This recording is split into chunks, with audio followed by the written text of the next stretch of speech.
Honourable members, there is one matter that qualifies to be raised on the motion of the adjournment of the House. So therefore, I now call on the member for Mayaro. You have 10 minutes.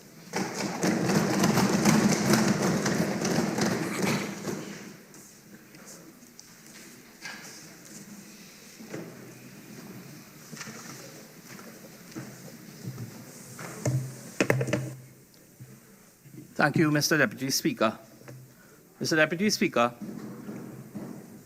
thank you for allowing me the opportunity to offer a few brief words on this matter on the adjournment, which I feel compelled to bring to this House at this time. If I can just quickly read the nature of the matter. It reads, the consistent disruption to the communities of Mayaro, Rio Claro and environs due to the deplorable road conditions and persistent flooding without any substantial remedial action to alleviate same by the Minister of Works and Transport.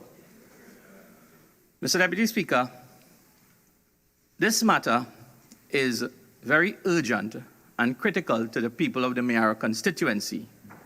Mayaro constituency consists of about 40,000 citizens who all work and live and raise their families within the constituency.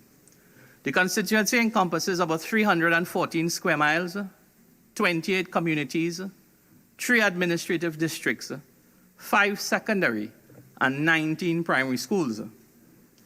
Mr. Deputy Speaker, Mayaro is a complex economy driven by agriculture, fishing, energy, tourism, and other government, banking, and financial services.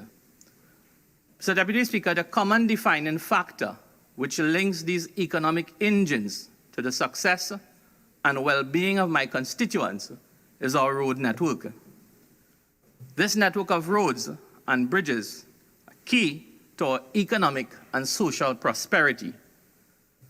This economic and social prosperity is not only limited to the constituents of Mayaro, but the national treasure chest earned $4.5 billion in taxes and royalties from only one of our tenants in the Mayaro constituency. Today, due to negligence, poor planning, and a lack of maintenance, our entire road network is on the verge of collapse.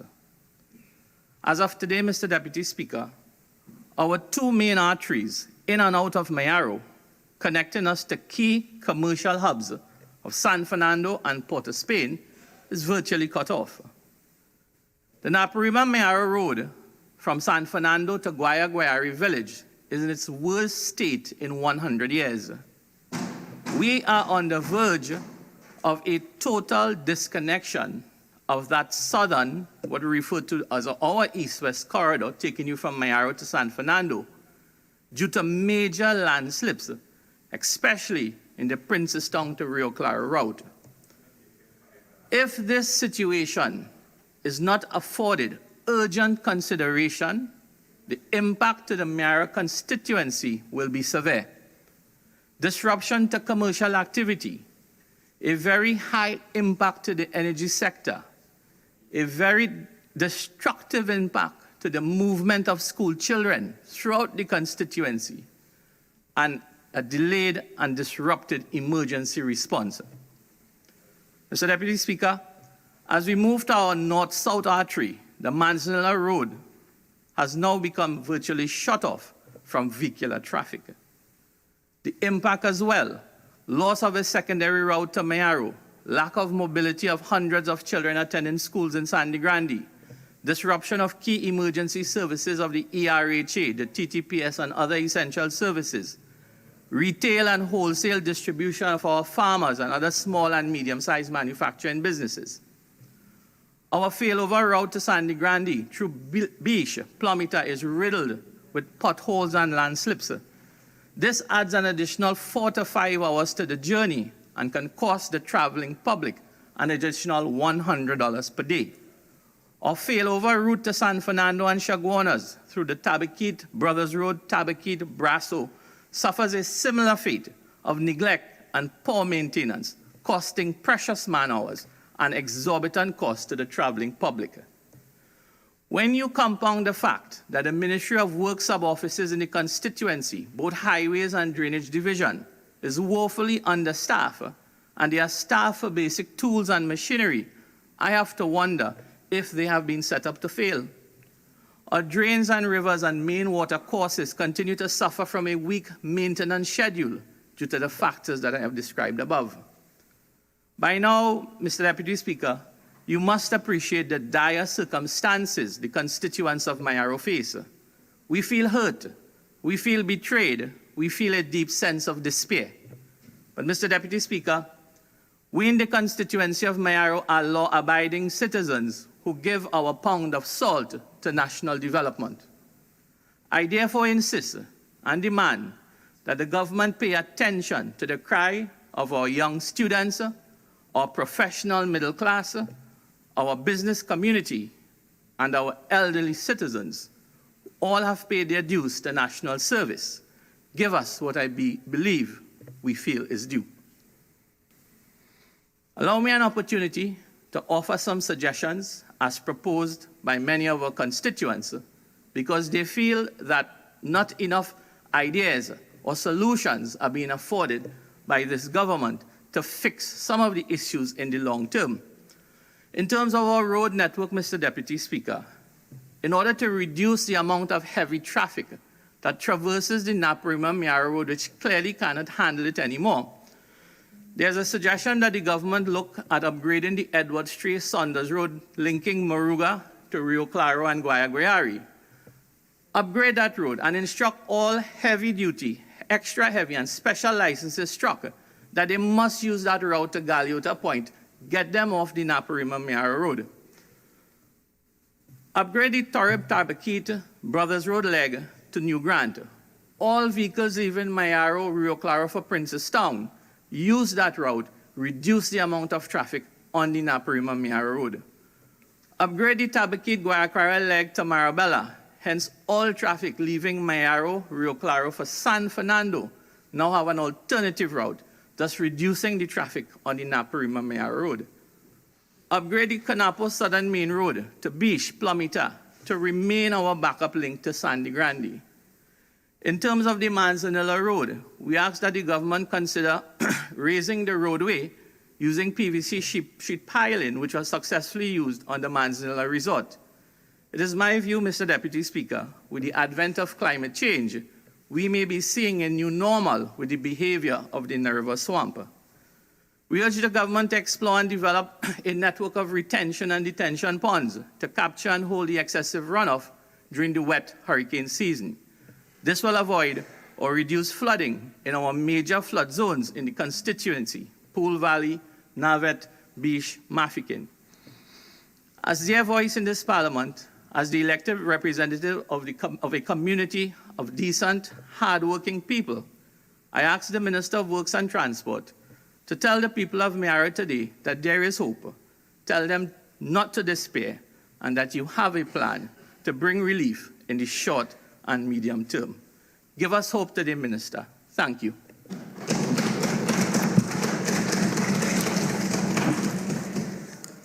I now call on the Minister of Works, and honorable members, I now call on the Minister of Works, and according to Standing Order 44.4, I have given him permission in order to have some visual aid. Proceed. Thank you, Mr. Deputy Speaker. Mr. Deputy Speaker, I take the opportunity to respond to this Honorable House on the matter expressed in the motion before us today, which refers to the consistent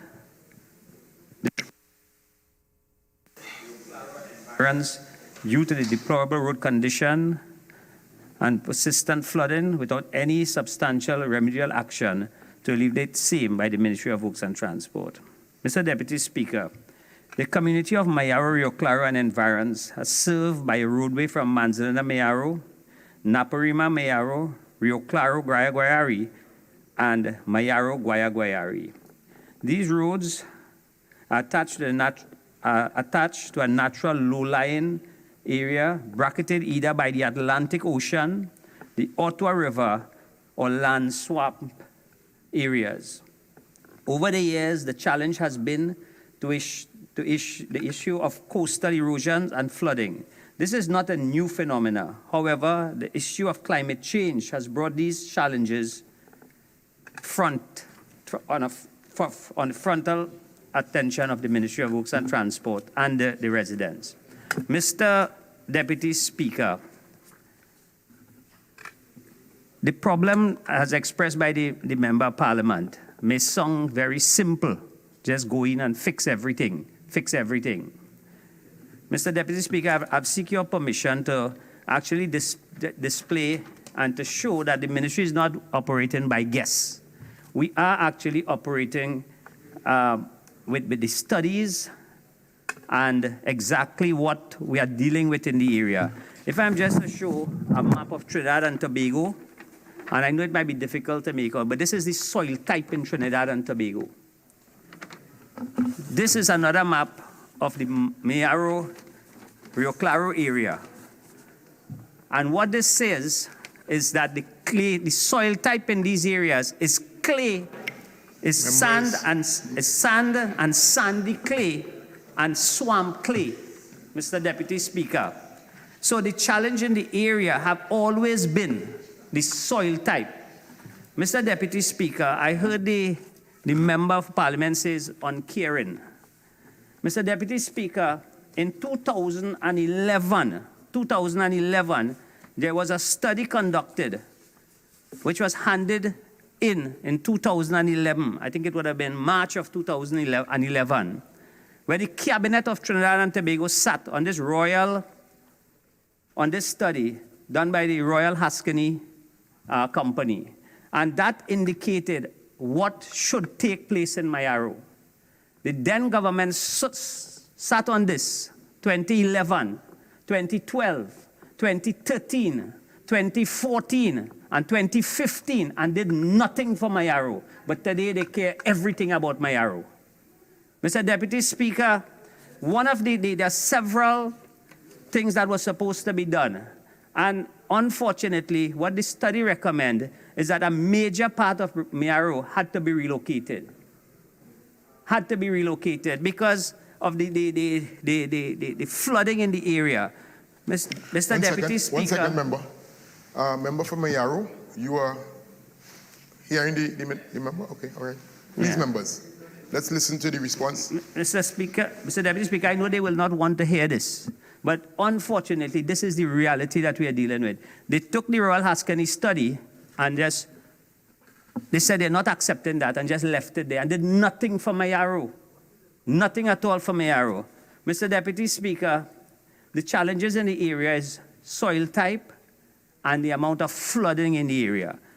Mr. Deputy Speaker, just recently, we had an issue on the Manzalena Road.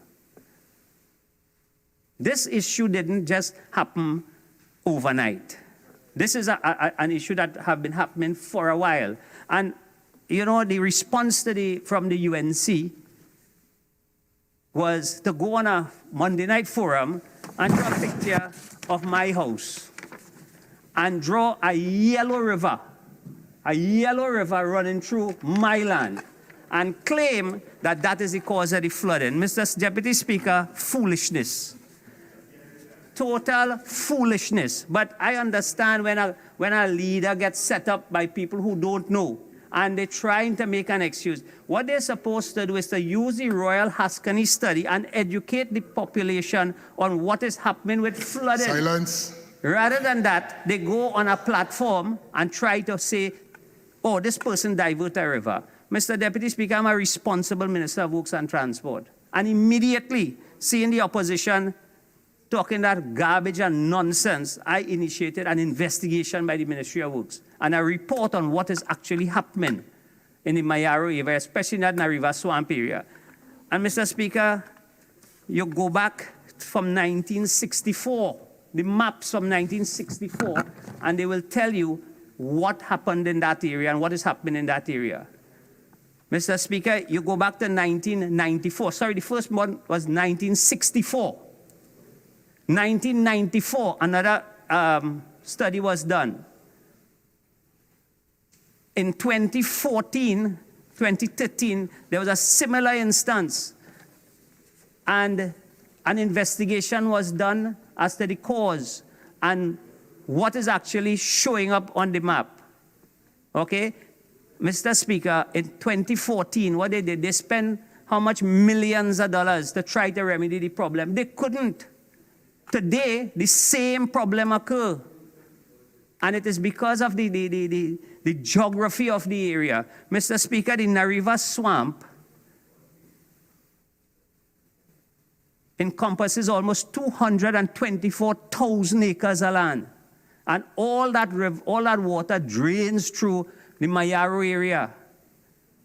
And that is why when they went to rebuild the road in 2014, I heard the members saying we need to raise the road.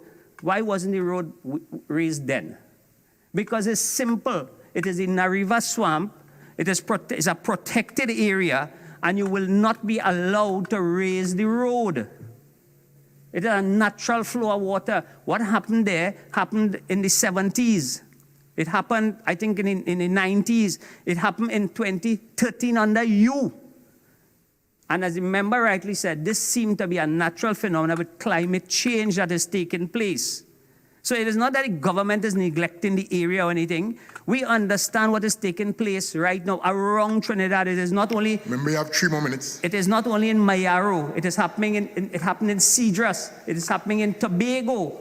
But what I can give you the assurance is that the ministry does have a plan. We do have a major landslip program that is targeting areas like that, the entire Mayaro Road.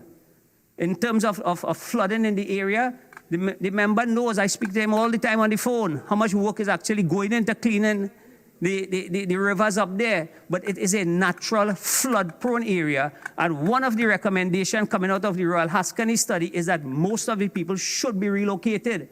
Rather than taking that study and throwing it away, 2011, 2012, 2013, 2014, they did nothing for Mayaro and now want to come and say this government doesn't care about Mayaro. It is unfortunate. And to come and try to put blame on somebody's house and say they move a river which doesn't exist, to me is very wicked to do.